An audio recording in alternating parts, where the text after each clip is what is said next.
Assalamualaikum warahmatullahi wabarakatuh. Kembali lagi ke channel Miftah Fauzi Berkelana. Baik sahabat Kelana, kali ini kita akan bercerita kembali. Namun sebelum saya bercerita, saya memohon kepada teman-teman untuk mendukung channel ini supaya lebih berkembang lagi dengan cara di like, comment, share, dan subscribe. Dan tak lupa teman-teman, apabila tidak ingin ketinggalan dengan video terbaru dari channel ini, silakan ditekan tanda loncengnya. Terima kasih. Baik sahabat, kali ini kita akan bercerita kembali. Cerita kali ini diambil dari sebuah Twitter, yaitu dari @dioseta. Baik, judul kita kali ini adalah Dendam Patung Arwah.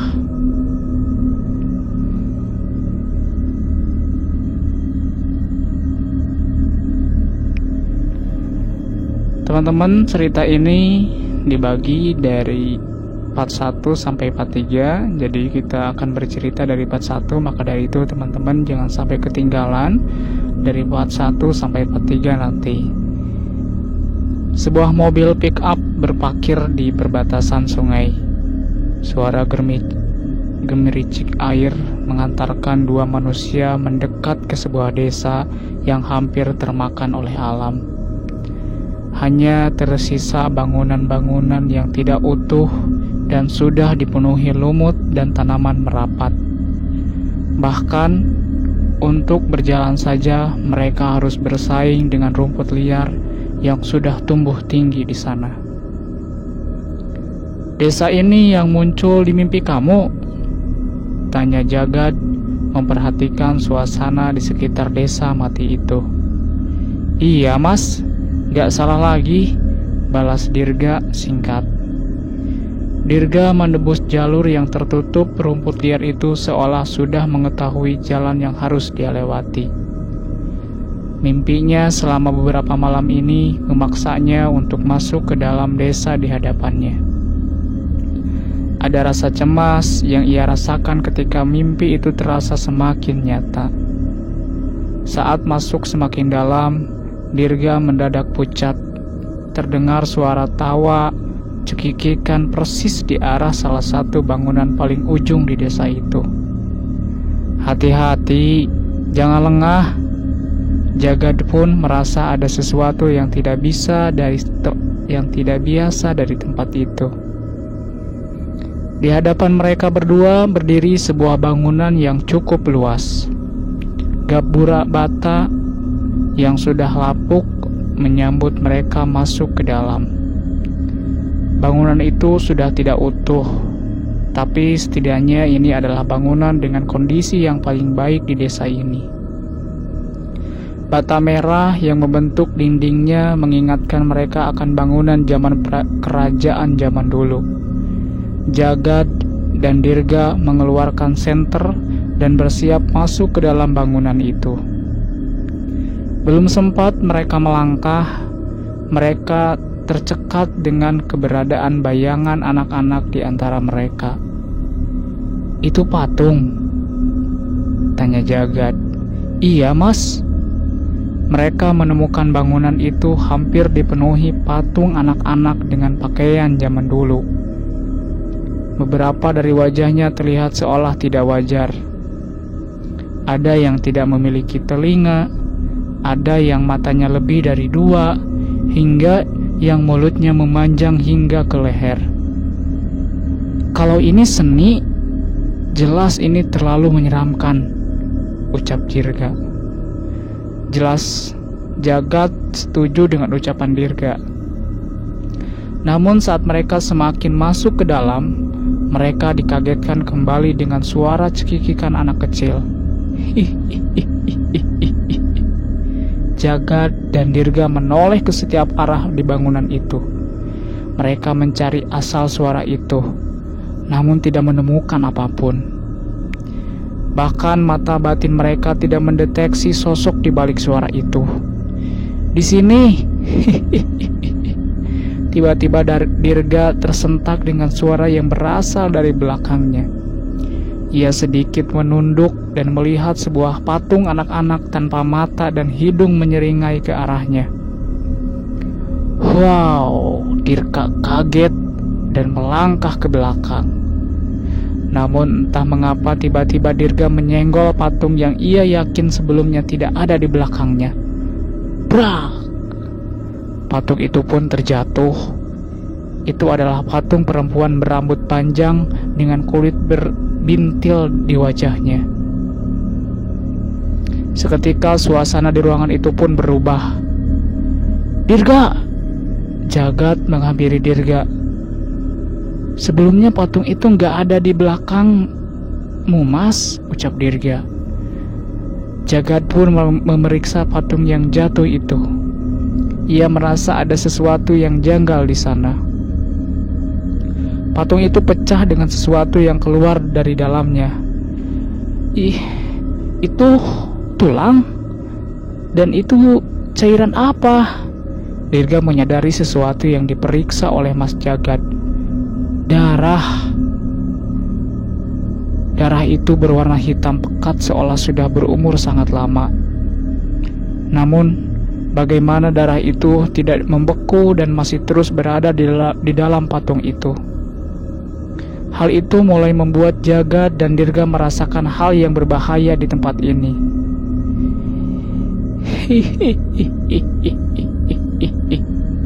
Sutri mati. Salah dia sendiri nakal. Suara anak-anak itu kembali terdengar. Berbagai suara anak kecil mulai ramai di telinga mereka.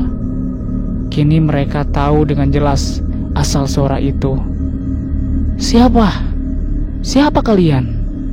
Tanya Jagat.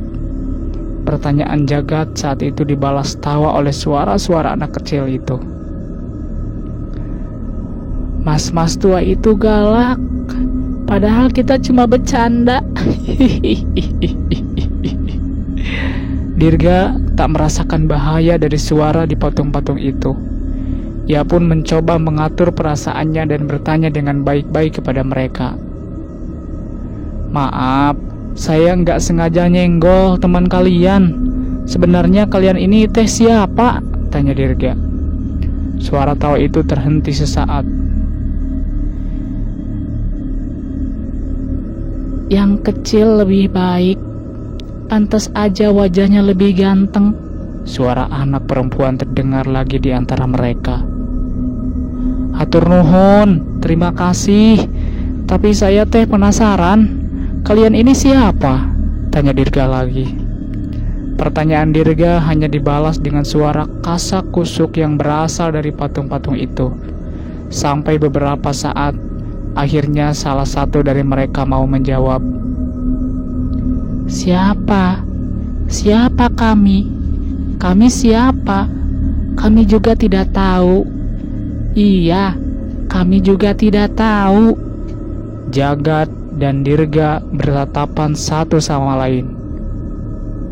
Saya dibuang oleh keluarga kami karena cacat. Ki Luwang menolong saya dengan membawa ke tempat ini. Tapi setelah itu, saya tidak bisa bergerak, hanya bisa melihat, mendengar, dan mencium bau aja, ucap salah satu patung di belakang. Iya, hanya kelik yang bisa mengingat. Kami tidak tahu kami siapa. Setelah kalian pergi, kami pasti akan lupa lagi, balas patung itu. Tangan Dirga mengepal dengan geram. Ia menyadari patung-patung ini sebelumnya adalah manusia yang rohnya dimasukkan ke dalam patung untuk tujuan tertentu. Kalau gitu, saya bacakan doa supaya kalian bisa bebas. Apa kalian mau? Tanya Jagat. Maksudnya, kita bisa bergerak lagi? Tanya patung kelik. Kita enggak gelap-gelapan di sini lagi? Tanya patung yang lain. Dirga mengangguk. Ia membacakan doa pada patung wanita yang terjatuh di belakangnya, mencoba menenangkan roh perempuan yang terjebak di dalamnya. Samar-samar roh anak perempuan muncul di hadapan mereka. Rasanya tenang. ucap roh itu sembari tersenyum. Senyum Dirga pun menyusul senyuman roh anak wanita itu untuk mengantar kepergiannya. "Aku mau, aku juga." Suara mereka terdengar seperti suara anak-anak yang berebut meminta jajanan. Jagat dan Dirga pun mengambil posisi duduk di tempat itu dan membacakan ayat-ayat suci untuk menenangkan roh yang berada di patung itu. "Maaf ya, ini cuma sebentar kok." Sementara Mas Jagat melanjutkan doa-doanya.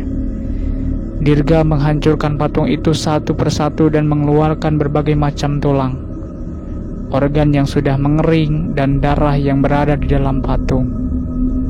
Sekumpulan roh anak kecil mulai berseliweran di bangunan tua itu. Mereka semua tersenyum dan bersiap meninggalkan alam ini. Tapi saat akan menghancurkan patung Klik menahan Dirga dengan sesaat. "Saya ingat sesuatu." Dirga berhenti dan mendengar ucapan Klik. "Ada ruangan lain di dalam. Ada patung-patung yang lebih menyeramkan di sana. Tugas kami adalah menjaga mereka sampai mereka sempurna dan purnama ke-1000. Ucapan Klik membuat Jagat menghentikan doanya sesaat dan mendekatinya. "Patung lagi? Klik tahu untuk apa mereka dibuat?" tanya Mas Jagat. "Mereka dibuat untuk membalaskan dendam Ki Luwang.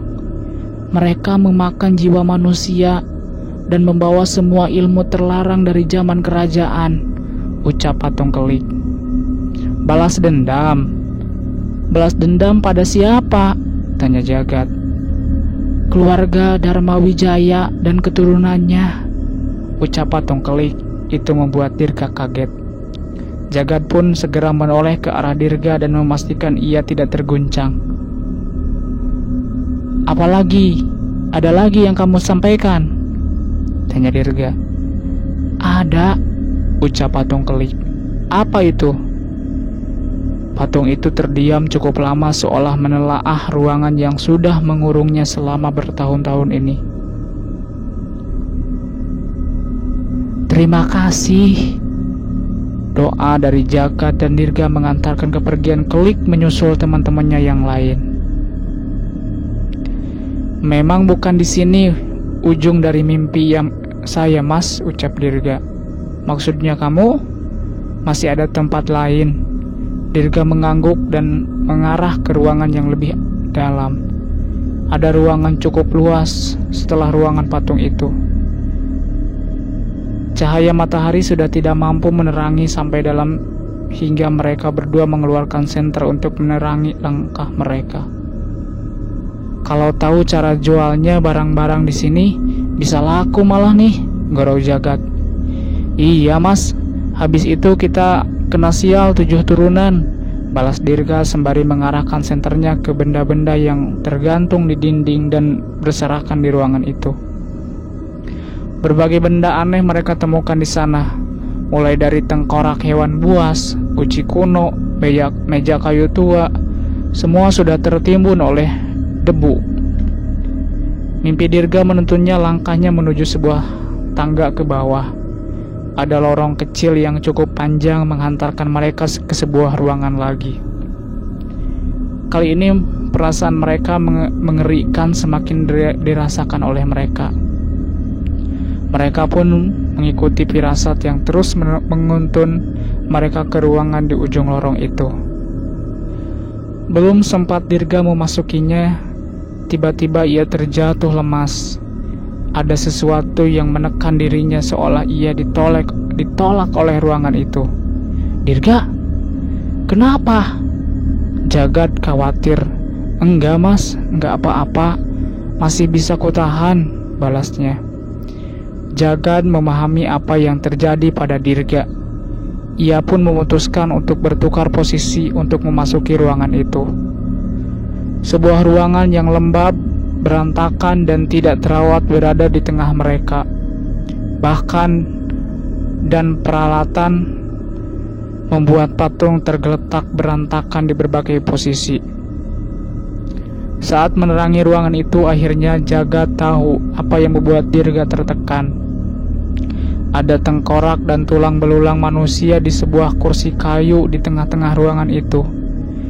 Tengkorak itu seolah terus menatap ke arah masuk Jagat dan Dirga. Dari posisinya, tengkorak itu berasal dari manusia yang menghabiskan umurnya di kursi kayu itu. Ada kekuatan jahat yang meluap-luap dari tulang belulang itu, jelas Jagat. Iya mas, hati-hati, balas Dirga. Jagat masuk ke dalam dan mendapati ruangan itu benar-benar seperti sarang setan yang mengerikan. Hampir di tiap dinding dan langit-langit merayap makhluk berwujud manusia kurus dengan rambut panjang. Di sudut-sudut ruangan berdiam sosok setan berlidah panjang yang tidak bergerak menatap kedatangan mereka. Gila, aku nggak melihat keberadaan mereka di mimpi mas, ucap Dirga yang bergidik ngeri melihat sosok-sosok itu. Wajar, mereka bukan bagian dari tempat ini. Kekuatan yang terus memancar dari tulang-tulang inilah yang memanggilnya, jelas Jagat. Jagat berusaha tidak menghiraukan setan-setan itu. Namun, beberapa dari mereka tetap mendekati Jagat. Salah satu setan merayap menjatuhkan tubuhnya dan mendekatkan wajahnya ke samping wajah Jagat. Teu aya hak pikeun jalma anu beda alam pikeun silih campur. Dirga memberi peringatan kepada sosok yang mencoba mengganggu Jagat. Tidak hanya menggertak, Dirga juga sudah memagari dirinya dan Jagat dengan ayat-ayat suci yang segera ia bacakan. Jagat pun segera melakukan sebuah ritual pemutihan. Ia mengambil sebotol air dari tasnya dan membacakan doa yang cukup panjang. Sembari membacakan doa itu, ia menuangkan air itu melingkar ke kursi dan tempat tulang belulang itu berada. Nyuwung panguwasaning Gusti kanggo ngresiki kekuasaan Allah sing ana ing panggonang iki. Mohon kuasa Tuhan untuk membersihkan kekuatan jahat yang ada di tempat ini, kata Dirga. Kali ini berganti ayat-ayat suci dibacakan oleh Jagat untuk meruat sisa-sisa jasad yang berada di hadapannya. Tak lama energi hitam yang menyelimuti tulang belulang itu pun hilang, dan sesuai dengan dugaan mereka, hilangnya kekuatan itu membuat sosok-sosok setan yang berada di dalam ruangan itu pergi satu persatu. Sudah aman, Dirga, panggil jasad. Dirga pun mendekat tepat setelah energi itu menghilang. Perasaan yang menekan dirinya pun ikut lenyap. Walau begitu, firasat akan bahayanya tempat itu masih belum hilang dari dalam dirinya. Sebenarnya dia ini siapa ya mas? Kenapa hanya aku yang terpengaruh oleh sisa residu kekuatannya? Tanya Dirga. Jagat pun mendorong tubuh Dirga untuk masuk lebih jauh. Ia menyorakkan cahaya senternya ke sebuah tembok yang ada di hadapannya. Tidak begitu jelas, tapi masih dapat terlihat. Ada 3 buah alas bekas patung berjejer di sana. Beberapa retakan seolah menandakan sebelumnya ada patung yang berdiri di sana. Sayangnya, retakan yang tidak berdebu itu seolah menandakan perpindahannya patung itu belum dalam jangka waktu yang lama. Tapi bukan hanya itu yang ingin ditunjukkan oleh Jagat, melainkan tulisan besar di dinding yang dipahat cukup dalam. Turunan ke-7, purnama ke-1000, sumpahku untuk menghabisi seluruh Trah Dharma Wijaya dan semua keturunannya akan dimulai. Ketiga anakku akan membalaskannya untukku. Nyawaku kupersembahkan untuk darah seluruh garis keturunan Dharma Wijaya. Ki Liwung.